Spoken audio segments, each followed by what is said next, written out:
right, so I thought I'd tell a little story about how I came extremely close to buying a stranger's collection of cards. Even though I'm not a dealer, this guy posted in a public, worldwide sports cards group that I'm in. It's actually a junk wax group, saying this card, his childhood collection was for sale, and I would normally not pay any attention to this post because there's no way I'm going to buy somebody's collection. But at the end of it, that he was from Maine, and I'm from Maine, and I live in Maine, and I thought, maybe he's close by. So I decided to message him, and here's the story of how that came to be. And I'm going through thinking that still I'm not going to buy this guy's collection, but the more he sent to me, the more I realized I had to have it. And anyway, here's the story. I'll go through it in images, and I recreated the Facebook post because I couldn't find it. I think he deleted it after he sold his collection. So I just recreated it, but you get the idea. Enjoy. Thanks. And please, if you like this type of thing, please subscribe to my channel, like the post. It really helps out. Thank you. So here's the post in the Facebook group. Anyone interested in buying my childhood collection? It's mostly late 70s through early 90s. Lots of sets. No clue what it's worth. I'm in Maine. And so this grabbed my attention because of the fact that he's in Maine. And I thought, interesting. A couple of other guys had already commented on it that they were interested as well. So I think I was the third person to express interest in it. And he responded back that he would private message the three of us. So he private messaged us and included some pictures. And here's the first picture that you'll find here. It is a picture of random boxes of cards with a cat on top. He joked, the cat's not included. I joked, are the airheads included? Ha ha ha. But nothing really interesting here. It's just a bunch of boxes of cards that does nobody any good. And here I should apologize for all of the vertical photos. That's just the way he sent them through. Obviously, videos are much better with horizontal, but I'm working with what I've got. Another set of generic boxes. Nothing noteworthy here, nothing to write home about, nothing that's going to pique anybody's interest. Now we get to some true junk. We have a 1985 Topps wrestling set. I'm not into wrestling, but I thought 1985 Topps, you might find some early Hulk Hogan cards. I really don't know. I know nothing about wrestling cards. There's also a Christian Laettner card, maybe a Shaq card up there, a 1991 Stadium Club set. So it's largely junk, but we're getting closer. And now we start getting to the good stuff. Sorry for the blur as I zoom in here, but here's a 1981 Topps Rickey Henderson, his second year, and a rookie Cal Ripken. So starting to get into some good stuff. On the left is a Dale Murphy rookie, and on the right, another second-year Rickey Henderson. And here we have a Gary Carter rookie on the bottom, Andre Dawson rookie in the top right, and Wade Boggs rookie in the top left. On the left, we have a 1971 Topps Burt Blyleven rookie card, and on the right, a third-year 1970 Johnny Bench. Speaking of Johnny Bench, we have his rookie card there in the bottom right, 1968 Topps Johnny Bench rookie. Above it, we have the Tony Gwynn rookie card, and to the left is Ryan Sandberg's rookie card. That brings us to this oddball. I am no vintage expert. In fact, I'm not really a vintage knower at all, but this appears to be a T206, made famous, of course, by the Honus Wagner card that has sold for millions of dollars several times over. I have no idea who this person is. I zoomed in on this card so many times, in and out, in and out, in and out, couldn't figure it out. So I finally just started scrolling through PSA's registry, or not the registry, but their collection of every T206 white border card they have. And I found it. It is Orville overall, and I'll put it in here. PSA's pop report on this is low. It's in the hundreds. They've got this worth quite a decent amount of money, even though I've never heard of Orville overall. When you Google Orville overall, you actually find that he was a football player. Google refers to him as a football player, but his baseball reference page shows that he led the league 1 year in strikeouts. He was a pitcher. Led the league twice in strikeouts per 9 and led the league twice in shutouts. He's a very good pitcher. His ERA plus for his entire career was 121, which is very good. So his cards aren't worthless, and this one's probably going for hundreds of dollars. So let's see what eBay says. Here we have the 1984 Fleer traded with Clemens, Kirby, and Dwight Gooden rookies. Pretty appealing to me, the junk wax 1980s, early 90s guy. Here we have 4 Johnny Bench early career cards, so clearly a Johnny Bench fan collector here. We also have George Brett's rookie card up in the top middle, and another Dale Murphy rookie. I think we already had a Dale Murphy rookie, but there's another one, or it's the same one photographed twice. On the left, we have a couple of Shaq rookies, very appealing to me, and the 1985 Topps Kirby Puckett rookie. Also, great card I've been looking for. And then we hit the jackpot. And no, it's not the Fred McGriff rookie on the left, although I do want that as well. It is the Jerry Rice rookie card in the middle, which appears to be in fantastic shape. And then the Brett Hull rookie card on the right. Not a hockey fan. Also, I don't collect football cards, but I also know that these are 2 of the all-time greats, and that in high grades, both of these sell for significant chunks of money. And in this image, we go big again, not with the 3 Roger Clemens rookie cards, although those are appealing, nor with the 1960 Fleer John McGraw, which is worth next to nothing, but 2 more T206 cards. And in fact, you'll see that this image holds a 3rd one as well. And on these screw downs, I'm actually able to zoom in and see that they say Baseball Card Society. And I Googled that. There's not really much out there, but it sounds like in the 1980s, for a short time, it was a subscription service where for a monthly fee, you became eligible to buy very, very vintage cards like T206s.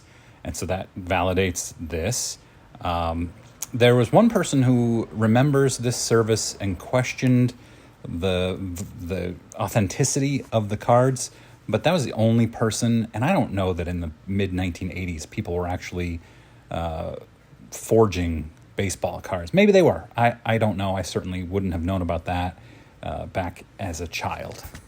So I actually, while making this video right now, spoke with the guy who bought this collection from Mark. He drove up from Rhode Island, super nice guy, just sold me some cards unrelated to this sale. And so I said, hey, I think you're the guy who bought that collection in Maine. And he said, yeah, that was me. And we got talking. He confirmed, actually, that there were 3 Mario Lemieux rookie cards in there, which were not mentioned anywhere. There were 2 Jerry Rice rookie cards. And the T206s were, he said, one was named Becker. There was a Yankee in there, but there were no big names, and he sold them all for $25 to $75 raw each, I should say, $25 to $75. So not bad. He also talked about how he kept almost all the cards that were in there, and he's a dealer, and he said it's unusual for him to keep as many cards, but it was just such an amazing collection that he ended up keeping for his personal collection a lot of them. So I guess that makes me feel better, maybe? Moving along, now that I'm done talking to that gentleman who bought the collection, this is actually the picture that got me. This is the one that made me say, I need to have this collection, and went to figure out what I wanted to pay for it. This is the Bird Magic rookie with Dr. J on it, 1980 Topps. Ooh, this is my holy grail card right here. And it came in the complete set of 1980 Topps. It's just an amazing card that I have to have. And I know that raw, in great condition like this one is, goes for about $1,000. And in PSA 10, obviously this probably isn't going to be a 10, but it goes for $500,000. In 9, you're still talking about tens of thousands, maybe $100,000. And then you get down into the tens of thousands for 8s and 7s. And I think this would have graded very nicely. Mid to high grade, not a 10, but it's very nice. I'll show you what the condition looks like here. Just look at the surface of this card. Look at the corners. Look at the centering. It is a beauty. Here's the back of it, and then here's the bottom of the back. It's just immaculate. I'm not a dealer. I don't have thousands of dollars lying around just waiting to be spent on somebody's card collections. But I went to my wife and I said, hey, there's this amazing card collection 30-minute drive from here, right near my work, where I can go and pick it up tomorrow, and I can spend, let's say, $1,000 on this collection, take some of the cards, like the football cards and the hockey cards, get them graded, and then sell them and make my money back, and add tons of great cards to my personal collection. And she said, yeah, go for it. That sounds like an awesome idea. And I said it would, it would be a kind of a, not a short-term investment, because it's too expensive to grade things right now and takes forever to get them back. So, we're talking about a year or so before I get them back. And she said, yeah, go ahead, do it. So I went and I said to Mark, here, I would love to offer you $1,000 for your collection. And I'm trying to create some urgency here. I'll give you $1,000 cash tomorrow, and I'll take everything off your hands. It's a large collection. I'll show you some more of the stuff here, but it's big, and he wants to get rid of it. So $1,000 cash tomorrow. Let's do this. Mark responds right back saying he wants to send me a list of sets. He wants to get at least $2,000 out of his collection, and said that the Bird rookie set and the 84 Fleer traded are very valuable at the very least. So he thinks that the Fleer traded are very valuable. It's not. He's completely missing out on some of the other cards that he has shown already that are much more valuable than 84 Fleer traded. But he wants $2,000. I'm going to try to get him lower than $2,000, because I'm not going to $2,000. I immediately increase my offer by 30% to the highest I'm willing to go, which is $1,300. Tell him I will be in Westbrook again tomorrow. Westbrook is where we agreed we could meet, and not again for a while. I'm trying to create that urgency, and it's true. I won't be in Westbrook again for a long time. He says he's going to think about it, and I still feel like I have him on the hook here. At this point, he emails me a list of his all the sets, and I'll show you those. So here we have 84 Tops, which is nice. 84 Fleer, also good. 85 Tops, good. And then you start getting into junk wax era, 86, 87. This is all baseball, of course, into the early 90s. And then we get into basketball. And right here it says 81, 82 Tops basketball. I confirmed with him that's actually 80, 81, which is the Bird Dr. J Magic rookie set. He has the entire set. They are in amazing shape. He also has a bunch of late 80s, early 90s basketball stuff. So we're talking about some nice basketball, a couple of nice baseball, and a lot of junk wax stuff that will sell a little bit. I'm not going to keep these old junk wax sets, and I can certainly sell them for decent enough money. And then we get into the football stuff. We have 1981 TCMA, which goes for about $100 for the set. I would sell all of the stuff. 84 Tops, 86 Tops with Jerry Rice rookie, which I believe I said there were 2 of those. Just a lot of good stuff that would help me make up my money. And then we get into the hockey, which again, I don't collect. You're looking at 1980 Tops, 1984 Tops with Steve Yzerman rookie, 85 with Lemieux rookie, and I know that he had 3 now after speaking with the guy who bought it. And then a bunch of early 90s, and then we get into more early 80s hockey, Mogilny rookie card. And this is the stuff that helps me make up that money that I've laid out right at the beginning. And then he sends photos of a ton of traded sets from the 1980s and early 90s, plus this upper deck. The traded sets, I would probably do a lot of research and try to figure out what are the good ones. And when there's a duplicate set, I would open one of them, take the good cards out, maybe grade them, maybe sell them, maybe put them in my personal collection, and then sell the rest of the duplicates as sets. Literally dozens and dozens of these sets, which would be easy to sell, not even for very much money.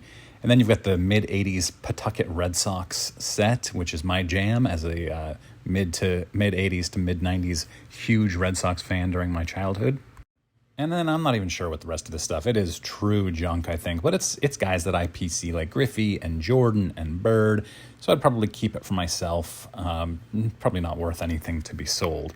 But you get the idea. It's just a ton of cards this guy had that he was including in his collection sale. So at some point, one of the other guys in the 3-person private chat responds in that 3-person private chat that Mark has some really nice cards and he's interested in buying them, and we'll private message him. And This is trouble for me. I know that this is going to significantly reduce my chances. I don't know if this guy is a dealer, reseller, whatever, but I still feel like I have it. I'm bonding with Mark over our home state we both live in. We work at companies that are nearby that have been remote for a long time, and we're both going back to the office really, really soon. So we're having a really good conversation. He's a really nice guy, and I still feel like there's no way anybody's going to beat my offer of $1,300. And then, so I'm telling him, hey, I'd really love to get this deal done because I'm going into the office tomorrow, and I can pick this stuff up tomorrow morning for cash.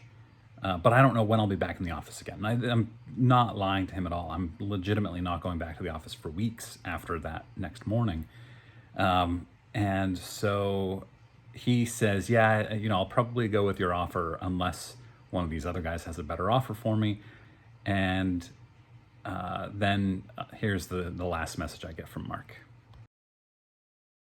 Hey man, I'm gonna pass on your offer. One of the other offers is for $2,100. The gap is just too much to pass on. Sorry, and thanks for taking the time. He shouldn't have been sorry. He did the right thing. He took the best offer he could get, and it was significantly more. And I believe that if it had been like $100 more than mine or $200 more than mine, he would have gone with mine. But $800 is just too much of a bridge to gap, or a gap to bridge, either way.